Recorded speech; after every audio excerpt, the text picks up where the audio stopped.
So Keir Starmer has announced that military chiefs from the coalition of the willing will meet in London on Thursday to put what he has called a strong and robust plan in place to swing behind a peace deal.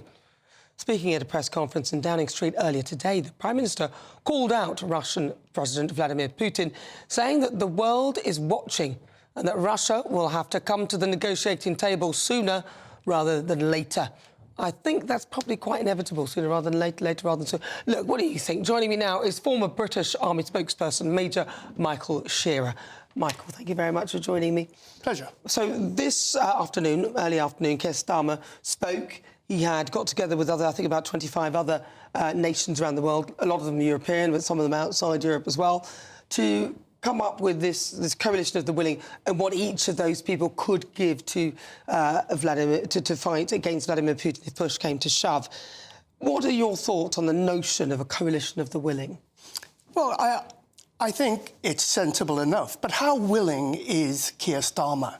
I mean, we're sat on currently 2.3% of our GDP on military spend, which is why we're in such an appalling position. He is saying that in 2 years' time, he'll get it up to 2.7. How willing is Keir Starmer? Now, look at the Polish, Donald Tusk, who now is sitting on a GDP spend of 4.1% and has said by the end of this year that he will lift it to 4.7%. Now, he is willing. And if you ask me, he should be leading this coalition of the willing because he is the example. Keir Starmer, nobody's listening to him except, really, seriously, people like you and I who are discussing it. Vladimir Putin certainly isn't listening. I mean, what is Keir Starmer going to do? I am delighted that there is this coalition being brought together way too late. By the way, we cannot, I'm afraid to say this, we can no longer trust our American ally right now, so we've got to do something. But that will take at least 3 years, likely 5 years, before we are a sustainable grouping again. We, the British, we need to change, we need to upgrade our own military from our measly 72.5 thousand to about 155,000. During the Cold War, when I was racing around in my tank in the inner German border, we had 155,000 soldiers. Now, the Cold War is the best that we can hope for coming out of this debacle with Russia. And that will run from the Barents Sea, north of Norway, through Finland, through the Baltic states, through Poland, and then likely Ukraine. We all need to uplift our armed forces now. I think it's really a very apt question that you asked, actually, because when you said how willing is he, I can recall when he was asked to commit to 2.5%, he said at some point I will, but he didn't say when, and it was a very vague response. That meeting earlier today, he did not really answer questions. He just talked about other things and went around the edges, which he does a lot, which is disappointing. But what effect will a coalition of the willing have on NATO? Because isn't that what Vladimir Putin is afraid of? He is afraid of NATO. So this, in a way, Keir Starmer has inadvertently, in my view, assisted Vladimir Putin by putting together a coalition of the willing because it's breaking up NATO, and they may not be bound by Article 5, which is an attack on one is an attack on all. You've hit the nail right on the head there. I mean, between Putin and Donald Trump, they have created a schism in NATO. So something has to be done. Now, I would have rather they just went for NATO Europe because it's already there. And if anybody else wants to join, by the way, they can redesignate it and do that. But Article 5 has to be central. No matter what they call this organisation, has to be central to their defence. An attack on one is an attack on all. Now, Putin is, first of all, in my opinion, he is not going to be brought to any table.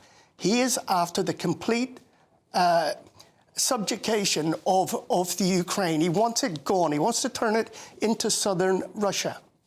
And we must not allow that to happen. We must not allow that to happen. We must, at some way, convince Donald Trump that he has to be a backstop right now. It is. When you say a backstop, what do you mean? So the viewers and listeners can understand If Donald Trump wants Europe to stand up and do their bit, that's fine. I think that is long overdue. But he cannot just take the stabilizers off on day one and say you're on your own. That's politically unsound, and he knows that. And it would be worse than bad manners to follow through with that, because there are geopolitical stakes to be played for here.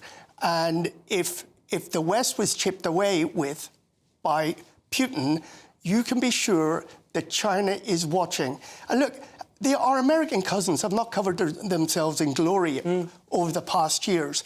They walked away from Iraq. They've walked away from Afghanistan. And, you know, someone like Putin is watching, as is China, and they know that if they just play the long game with America, that they're likely to give in. So now is the time to be a bit more robust, a bit more sanguine about the whole thing, and reaffirm his commitment to NATO, and certainly immediately about being a backstop. Russia has uplifted its defence spend just over the last year by 40%. It spent more on its defences and offences that it is causing than all of the European countries put together. Now, they have invaded 22 countries in the last 106 years. The longest period of peace was 18 years. The patterns are clear to see. And I'm afraid the West, we went to sleep thinking we were getting a peace dividend in 1991 when the Soviet Union collapsed. But the only dividend that comes out of peace or out of war is peace. We've got to spend the money. You either spend the treasure now or you will spend much more treasure with blood later. Well, look, he went on about how whatever other people will be prepared to put into this coalition, and he put forward troops on the ground and planes in the sky. Now, I don't know how many planes, or whether we've got enough planes, and I'm wondering about troops on the ground as well. How realistic is that, or is it just political posturing? It's political posturing. I think what we can do, so what they'll find out next week, everybody will say what they can give, and then it'll be a bit, then we'll be able to recognise where the shortfalls are. That's when we have to go cap in hand to the Americans and say, look, this is what we can do, this is where we need you to help us. I don't think there's any requirement to put anybody in Ukraine. No. The Ukrainians can do it. We can be lined up on the border to assist if it all went pear-shaped, and that's when you start a Cold War. But a Cold War is better than a hot war. Even Vladimir Zelensky said, just give us the weapons and we will do it. So even he is suggesting that that will antagonise Russia. What do you think of the words that Keir Starmer, the effects of the words? Because obviously Vladimir Putin knows that Keir Starmer is weak. He knows that really Keir Starmer is posturing. But what do you think that the effect of his posturing will have on Vladimir Putin? Nothing. Do you think Vladimir Putin might get a bit agitated or no? Or do you think he'd be laughing? He'd be laughing. Even if he's listening, he's disinterested in what the Prime Minister of the United Kingdom has to say, because really, is he willing? Again, I go back to the spend.